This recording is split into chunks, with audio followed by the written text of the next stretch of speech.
Oh my god. Oh my god. Oh my god. Oh my god. Oh my god. Oh my god. Today I will show you 5 common problems which you can fix from post-production if you're editing a non-professional documentary. The second tip I will give you is file organization. So these guys shot the film, they've got all the data, they've got all the videos, all the b-roll, all the audio, all the old photos which are really important for a documentary like this, and then it's one giant mess. So what happened in this documentary is it was shot in 6K RAW, and so we had to buy another disc. In our case, it was the Samsung's T7, which is really fast, so it's enough for 6K files to edit. And currently, it's a 1 terabyte disc, and currently it's 722 gigabytes of just this one documentary. If you're shooting in high resolution, prepare your storage.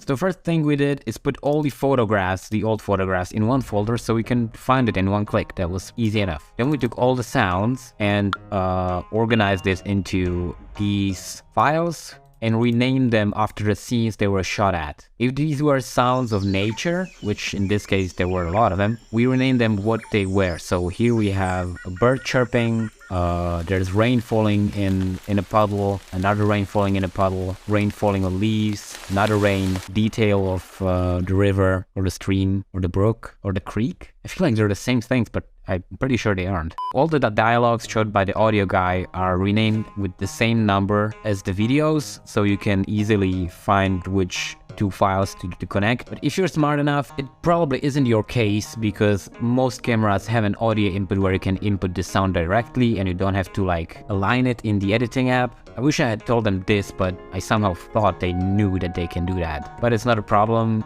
because you can align it pretty easily because they had the clapper. So if you have separate files, you can probably find it by the date and time shot. Easy enough, right?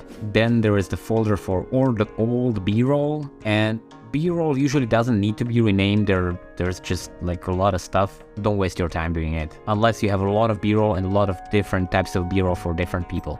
Those are shot by the main camera. Then we had 2 other cameras, and it's pretty important to have them separate so they would not like mix up. So we also had drone shots and we had GoPro stuff, which ended up not being that useful because they have such different color profiles that it didn't really fit in there. But we used it in the opening shot and that was enough for the use of it. So this is the disc I got, and then I created something, a folder called extras, where I put all my stuff that I need later and that doesn't really belong anywhere. So there's stuff for the animation, the stuff for stills, for a thumbnail, so like shots from the film, and my own creative music and stuff. Now that I think about it, another thing I should show you, it also means organizing your stuff in your editing program. So just remember to organize your files. It will make your work later so much easier because you will be adding stuff, getting more photographs, or maybe some b-roll, or maybe reshooting some stuff. Knowing where to find those stuff easily is really important. And if you like documentaries, check this video about these RGB lights right now,